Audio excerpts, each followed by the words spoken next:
Happiness is an emotional response to an outcome. If I win, I will be happy. If I don't, I won't. It's an if-then, cause and effect, quid pro quo standard that we cannot sustain because we immediately raise it every time we attain it. You see, happiness demands a certain outcome. It is result reliant. And I say if happiness is what you're after, then you're going to be let down frequently and you're going to be unhappy much of your time. Joy, though, joy is a different thing. It's something else. Joy is not a choice. It's not a response to some result. It's a constant. Joy is the feeling that we have from doing what we are fashioned to do, no matter the outcome. Now, personally, as an actor, I started enjoying my work and literally being more happy when I stopped trying to make the daily labor a means to a certain end. For example, I need this film to be a box office success. I need my performance to be acknowledged. I need the respect of my peers. All those are reasonable aspirations, but the truth is, as soon as the work, the daily making of the movie, the doing of the deed became the reward in itself for me, I got more box office, more accolades and respect than I ever had before. See, joy is always in process. It's under construction. It is in constant approach, alive and well in the doing of what we're fashioned to do and enjoying it. Now, the easiest way to dissect success is through gratitude. Giving thanks for that which we do have, for what is working, appreciating the simple things we sometimes take for granted. We give thanks for these things, and that gratitude reciprocates, creating more to be thankful for. It's really simple, and it works. Now, I'm not saying be in denial of your failures. No, we can learn from them too, but only if we look at them constructively, as a means to reveal what we are good at, what we can get better at, what we do succeed at. All right, life's a verb. We try our best, we don't always do our best. And since we are the architects of our own lives, let's study the habits, the practices, the routines that we have that lead to and feed our success, our joy, our honest pain, our laughter, our earned tears. Let's dissect that and give thanks for those things. And when we do that, guess what happens?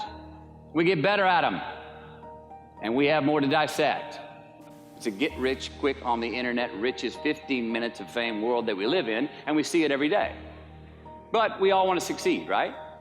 So the question that we got to ask ourselves is what success is to us, what success is to you. Is it more money? That's fine. I got nothing against money. Maybe it's a healthy family. Maybe it's a happy marriage. Maybe it's to help others, to be famous, to be spiritually sound, to leave the world a little bit better place than you found it.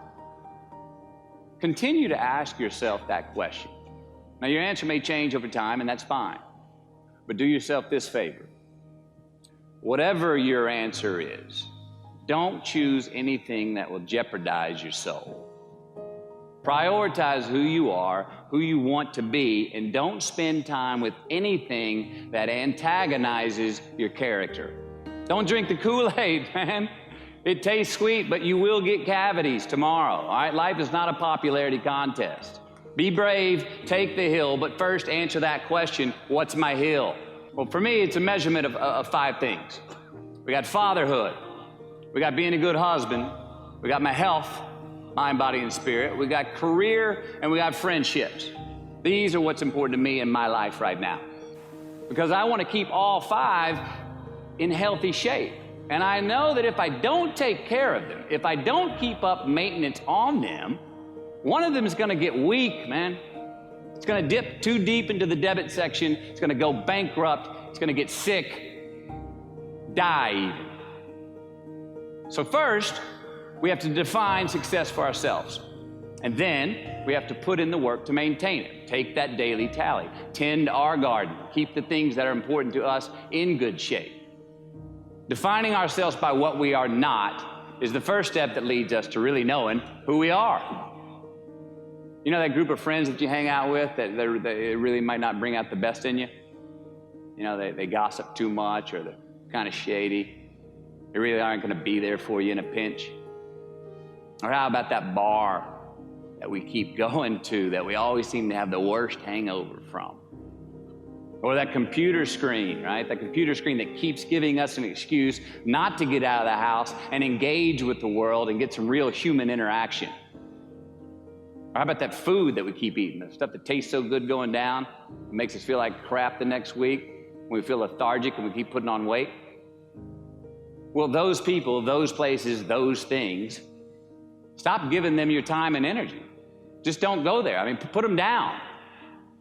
And when you do this, when you do put them down, when you quit going there, and you quit giving them your time, you inadvertently find yourself spending more time and in more places that are healthy for you, that bring you more joy. Why? Because you just eliminated the who's, the where's, the what's, and the when's that were keeping you from your identity. Like, trust me, too many options, I promise you this, too many options will make a tyrant of us all. All right, so get rid of the excess, the wasted time. Decrease your options. And if you do this, you will have accidentally, almost innocently, put in front of you what is important to you by process of elimination. Knowing who we are is hard. It's hard. So give yourself a break. Eliminate who you are not first, and you're going to find yourself where you need to be. Make voluntary obligations. I'm talking about the ones that we make with ourselves, with our God, with our own consciousness. I'm talking about the you versus you obligations. We have to have them. Now, again, these are not societal laws and expectations that we acknowledge and endow for anyone other than ourselves. These are faith-based obligations that we make on our own. These are not the lowered insurance rates for a good driving record. You will not be fined or put in jail if you do not gratify these obligations I speak of. No one else governs these but you. They are your secrets with yourself, your own private counsel, personal protocols. And while nobody throws you a party when you abide by them, no one's going to arrest you when you break them either, except yourself. An honest man's pillow is his peace of mind. And when you lay down on that pillow at night, no matter who's in your bed, we all sleep alone. These are your personal Jiminy Crickets, and there are not enough cops in the entire world to police them. It's on you. It's on you. We do our best when our destinations are beyond the measurement, when our reach continually exceeds our grasp, and when we have immortal finish lines. And when we do this, the race is never over. The journey has no port. The adventure never ends because we are always on the way. So do this, and let somebody else come up and tap you on the shoulder and say, hey, you scored. Let them run up and tap you on the shoulder and say, man, you won. Let them come tell you, you can go home now. Let them say, I love you too. Let them say, thank you. Take the lid off the man-made roofs that we put above ourselves and always play like an underdog.